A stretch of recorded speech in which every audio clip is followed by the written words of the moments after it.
નમસ્કાર મિત્રો વર્ષ 2025-26 માટે ખેતીવાડી વિભાગની વિવિધ યોજના માટે એપ્રિલ મહિનાની અંદર અમુક સાધનોની સબસિડી મેળવવા માટે ઓનલાઈન અરજીઓ શરૂ થવાની છે તો મિત્રો વર્ષ 2025-26ની અંદર આઈ ખેડૂત પોર્ટલની અંદર કોઈ પણ યોજનાનો લાભ લેવો હોય તો સરકાર દ્વારા એની અંદર થોડા નિયમોનો સુધારો કરવામાં આવ્યો છે અને નવા નિયમો થોડા નક્કી કરવામાં આવ્યા છે। તો એ કયા કયા નિયમો નક્કી કરવામાં આવ્યા છે એની તમામ ચર્ચા આપણે આ વિડીયોની અંદર કરવાના છે। તો મિત્રો વિડીયો ગમે તો વિડીયોને લાઈક શેર અને સબસ્ક્રાઈબ કરજો જેથી આવી માહિતીને લગતા વિડીયો તમારા સુધી પહોંચી શકે। તો મિત્રો સરકાર દ્વારા તાજેતરમાં આઈ ખેડૂત પોર્ટલ 2.0 પણ ટૂંક સમયની અંદર લોન્ચ કરવામાં આવશે। તો એની અંદર સરકાર દ્વારા નવા ફીચર પણ એડ કરવામાં આવશે તેમજ મિત્રો કયા નવા સુધારા કરવામાં આવશે તેની પણ વિગતવાર ચર્ચા આપણે એક નવા વિડીયોની અંદર કરીશું તો મિત્રો આપણે સુધારાની વાત કરીએ તો મિત્રો કોઈ પણ યોજના માટે ઓનલાઈન અરજી શરૂ કરવામાં આવે એની પહેલાં મિત્રો સરકાર દ્વારા 5-7 દિવસ પહેલાં આપણને જાહેરાત મળશે એની તારીખ પણ મળશે અને એનો સમય પણ મળશે કે આ તારીખે ચાલુ થવાની છે આ સમય ચાલુ થવાની છે મિત્રો તારીખ અને સમય જાહેર કર્યા પછી જ ઓનલાઈન અરજી ચાલુ કરવામાં આવશે। અને મિત્રો અરજીની વાત કરવા જઈએ તો અરજી ઓનલાઈન વહેલા તે પહેલાંના ધોરણે કરવાની રહેશે। તો મિત્રો અરજી આપણે જે ચાલુ થાય એ તરત જ કરવાની રહેશે કારણ કે મિત્રો અમુક જિલ્લાની લિમિટ હોય છે તાલુકાની લિમિટ હોય છે કે અમુક જિલ્લાની અંદર એટલી અરજીઓ થઈ જાય એટલે એ તાલુકાની અંદર અરજી બંધ કરી દેવામાં આવે છે। બીજા તાલુકામાં જો એ અરજીનું લક્ષ્યાંશ પૂર્ણ ના થયો હોય તો એમાં ચાલુ રહે છે અને જે આપણે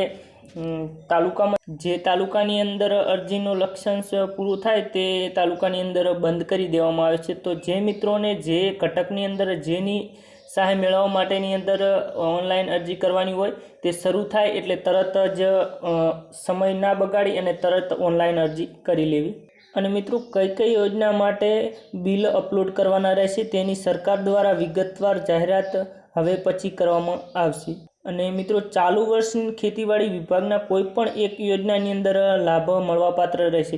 તો મિત્રો આ 2025-26ની અંદર આપણે આ ઓનલાઈન અરજી શરૂ થશે તો મિત્રો એની અંદર આપણે કોઈ પણ એક યોજનાની અંદર એક જણ અરજી કરી શકશે। આપણે એક 7/12 ઉપર એક ખાતા નંબર ઉપર આપણે એક જ અરજી કરી શકીએ એટલે મિત્રો એની અંદર તમારે જેનો લાભ લેવો હોય એ વિચારી અને એની અંદર ફોર્મ ભરવું કારણ કે એની અંદર એક વ્યક્તિ એક જ લાભ લઈ શકશે આ 2025-26ની અંદર એટલે એક વર્ષમાં એક વ્યક્તિ એક વખત જ એક 7/12 ઉપર અરજી કરી શકે છે। તો મિત્રો એ પણ તમારે ખાસ ધ્યાન રાખવું।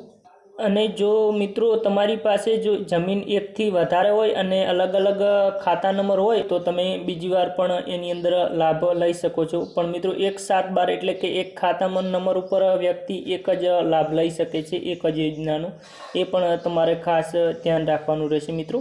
અને મિત્રો આપણે આગળ વાત કરી કે જે જિલ્લા તાલુકા સરકાર દ્વારા અગાઉથી લક્ષ્યાંશ આપી દેવામાં આવે છે કે એનો ટાર્ગેટ હોય છે અરજીઓનો કે આટલી અરજી થાય એટલે અરજી એ તાલુકાની અંદર પૂર્ણ કરી અને બંધ કરી દેવામાં આવે છે ઓટોમેટિક મિત્રો બંધ થઈ જાય છે ઓનલાઈન કે એ તાલુકાની અંદર જે તાલુકાનું લક્ષ્યાંશ પૂરું થાય એ તાલુકાની અંદર અરજી પછી કરી શકાતી નથી। તાલુકાની લક્ષ્યાંશની અંદર મિત્રો એવું હોય છે કે જો ધારો કે આપણા તાલુકાની અંદર 100 અરજીઓનો લક્ષ્યાંશ હોય તો એની અંદર 110 અરજીઓ થાય એટલે ઓનલાઈન ઓટોમેટિક મિત્રો બંધ થઈ જાય છે। અને મિત્રો અરજી કર્યા બાદ અરજીની પ્રિન્ટ કાઢી અને ખેડૂત પોતાની પાસે રાખવાની રહેશે અને કોઈ પણ કચેરીએ જમા કરાવવાની જરૂર મિત્રો રહેતી નથી। મિત્રો એક તાર ફેન્સિંગ યોજનાની અંદર કાગળો જમા કરાવવા પડે છે મિત્રો એની અંદર તાર ફેન્સિંગની અંદર તમે જ્યારે આ અરજી કર્યા પછી તેના કાગળો જમા કરાવો એના પછી જ મિત્રો એનો લાભ મળે છે।